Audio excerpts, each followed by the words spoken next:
மோடி நாட்டு மக்களுக்கு உரையாற்றி வருகிறார். காட்சிகளை பார்க்கலாம். 1 बिलियन का आंकड़ा पार किया है, उसकी सराहना भी हो रही है। लेकिन इस विश्लेषण में एक बात अक्सर छूट जाती है कि हमने ये शुरुआत कहां से की है। दुनिया के दूसरे बड़े देशों के लिए वैक्सीन पर रिसर्च करना,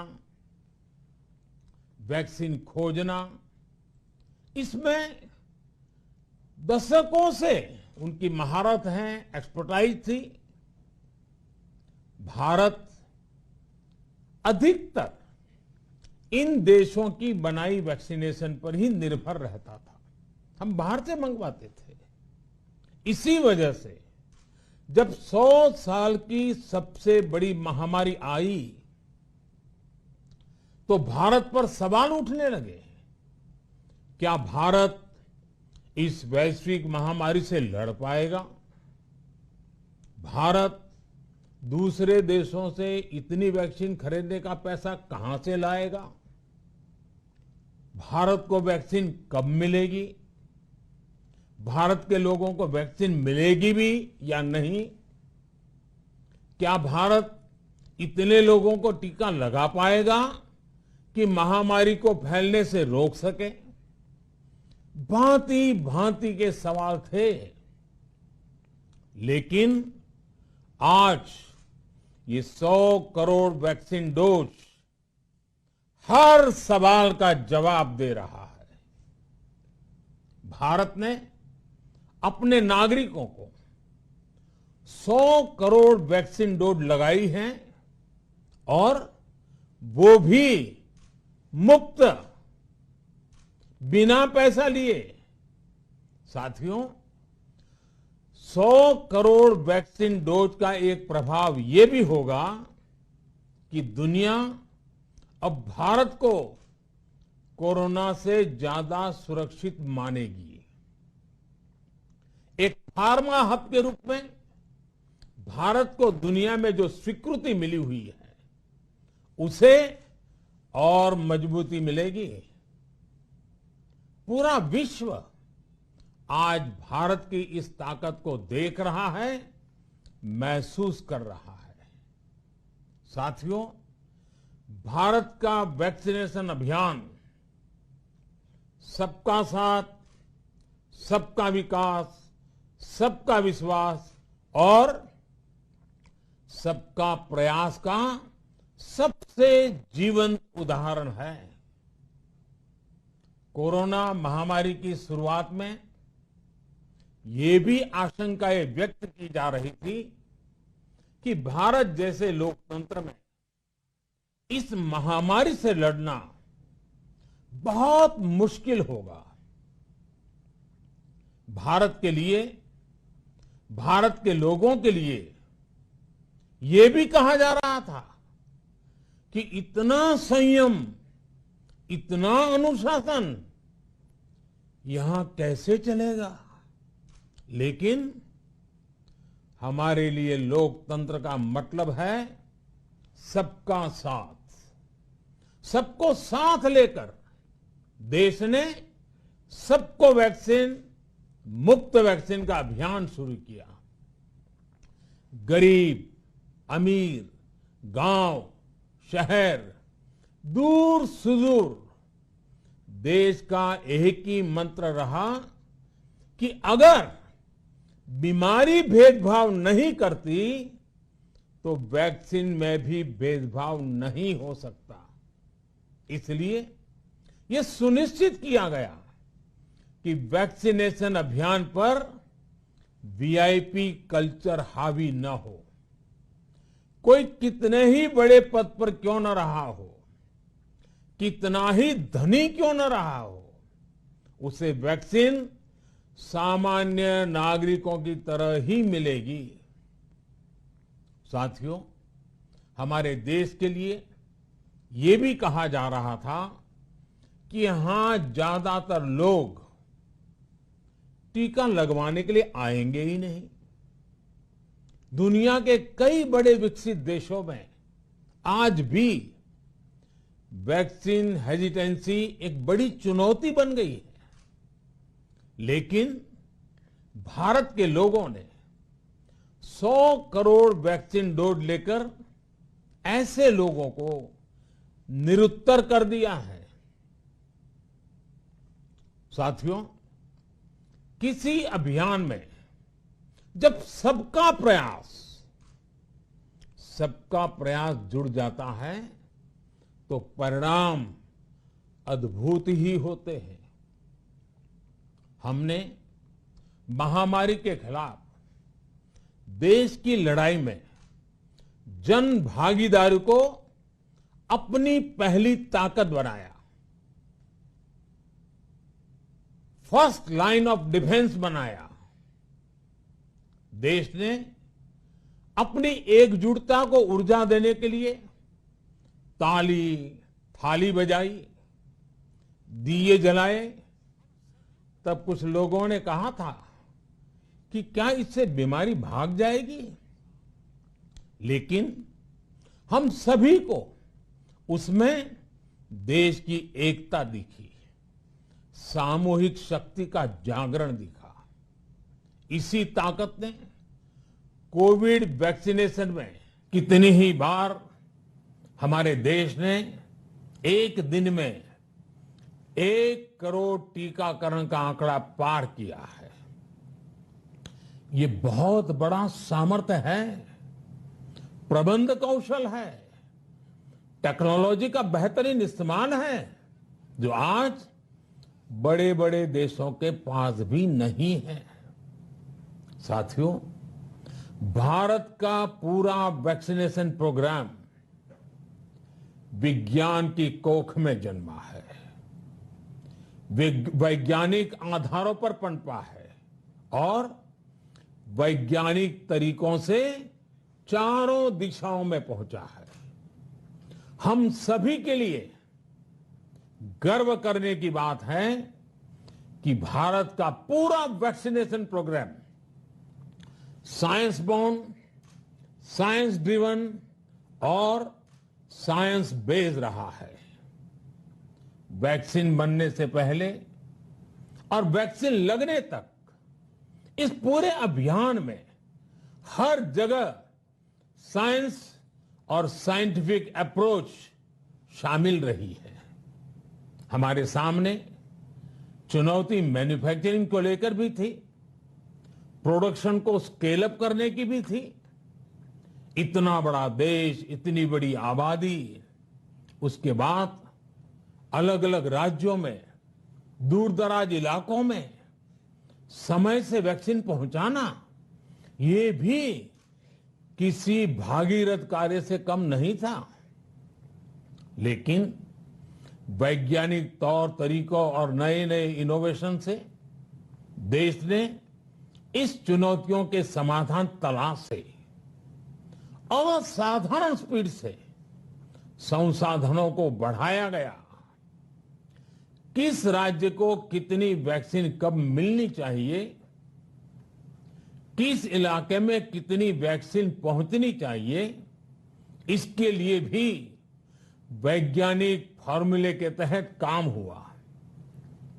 हमारे देश ने कोविन प्लेटफॉर्म की जो व्यवस्था बनाई है, वो भी विश्व में आकर्षण का केंद्र है। भारत में बने कोविन प्लेटफॉर्म ने न केवल आम लोगों को सहूलियत दी, बल्कि हमारे मेडिकल स्टाफ के काम को भी आसान बनाया। साथियों, आज चारों तरफ एक विश्वास है, उत्साह है, उमंग है। समाज से लेकर इकोनॉमी,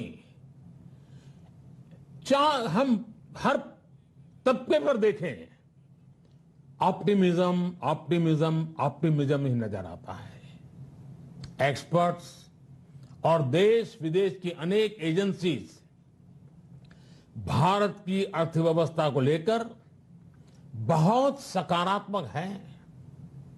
आज भारतीय कंपनियों में न सिर्फ रिकॉर्ड इन्वेस्टमेंट आ रहा है, बल्कि युवाओं के लिए रोजगार के नए अवसर भी बन रहे हैं।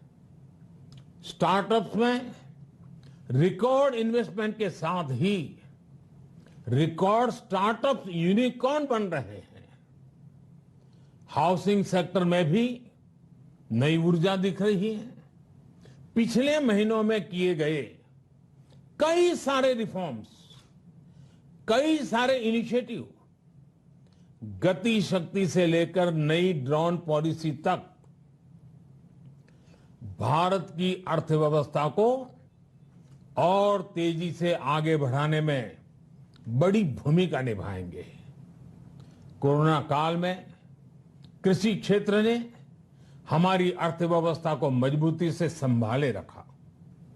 आज रिकॉर्ड लेवल पर अनाज की सरकारी खरीद हो रही है। किसानों के बैंक खातों में सीधे पैसे जा रहे हैं। वैक्सीन के बढ़ते हुए कवरेज के साथ साथ आर्थिक सामाजिक गतिविधियां हो, खेल जगत हो, टूरिज्म हो, एंटरटेनमेंट हो, सब तरफ सकारात्मक गतिविधियां तेज हो रही हैं। आने वाले त्योहारों का मौसम इसे और गति देगा और शक्ति देगा। साथियों, एक जमाना था जब मेड इन ये कंट्री, मेड इन वो कंट्री, इसी का बोलबाला था। बहुत क्रेज हुआ करता था।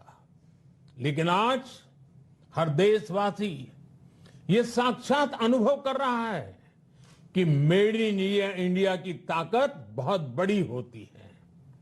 और इसलिए आज मैं आपसे फिर ये कहूंगा कि मैं हर छोटी से छोटी चीज जो मेड इन इंडिया हो, जिसे बनाने में किसी भारतवासी का पसीना बहा हो, उसे खरीदने पर जोर देना चाहिए।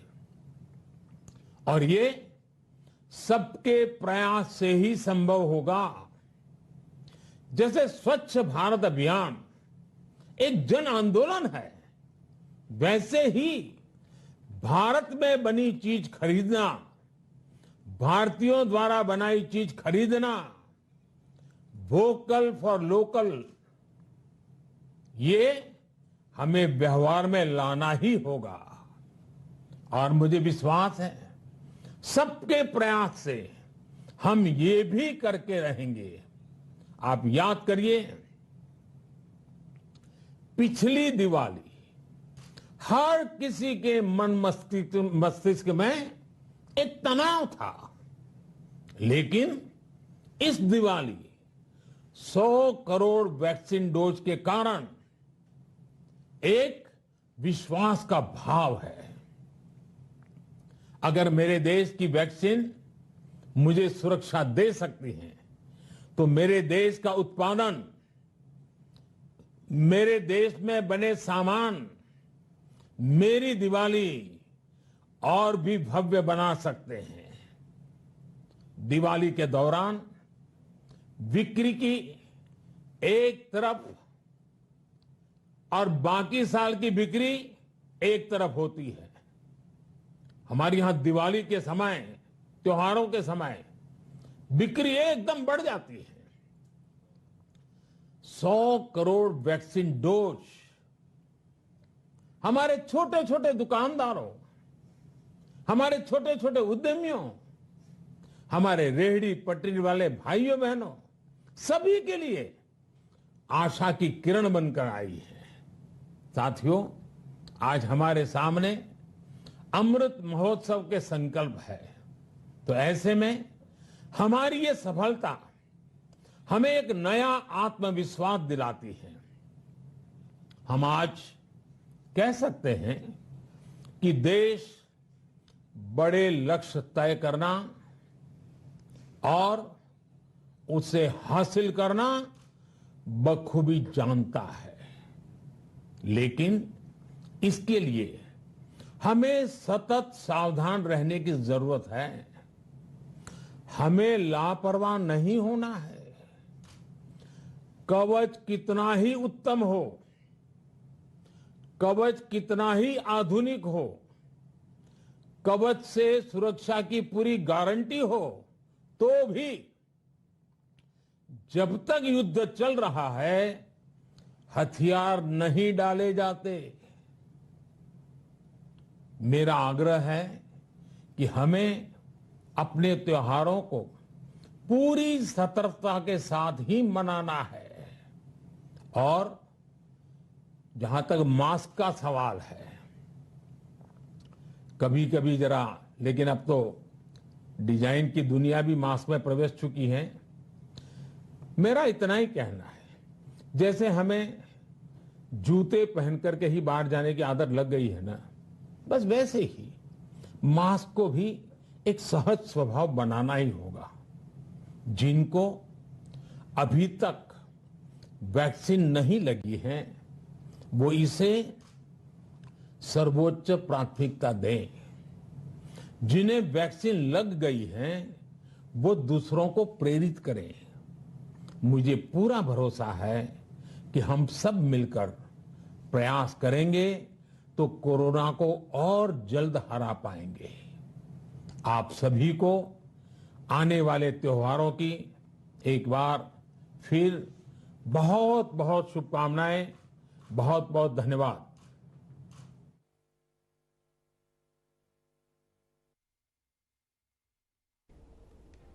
இந்தியாவில் 100 கோடி தடுப்பூசி செலுத்தப்பட்டதை நாடு முழுவதும் பாராட்டப்பட்டு வரக்கூடிய நிலையில் பிரதமர் நரேந்திர மோடி தற்போது நாட்டு மக்களுக்கு உரையாற்றிய காட்சிகளை நாம் நேரலையில் பார்த்தோம். தடுப்பூசி செலுத்தப்பட்டு விட்டாலும் கூட வீட்டிலிருந்து வெளியே செல்லும் போது காலணிகளை அணிவதை வழக்கமாக கொண்டிருப்பதைப் போல நமது ஆரோக்கியத்தின் தற்காப்புக்காக மாஸ்க் அணிவதை பழக்கமாக்கிக் கொள்ள வேண்டும் என்று பிரதமர் கேட்டுக் கொண்டிருக்கிறார். இந்த 100 கோடி தடுப்பூசியை எட்டிய சந்தோஷத்துடன் அனைவரும் பண்டிகை காலத்தை அதே பொறுப்புணர்ச்சியுடன் கொண்டாட வேண்டும் என்றும் பிரதமர் கேட்டுக் கொண்டிருக்கிறார். இந்த உரையில் அவர் பகிர்ந்து கொண்ட மற்ற விவரங்கள் பின்னர் வரும் செய்திகளில் பார்க்கலாம்.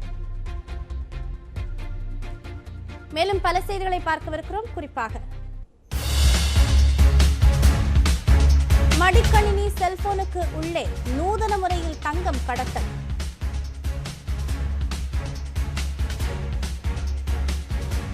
விவரம் இடைவேளைக்கு பிறகு.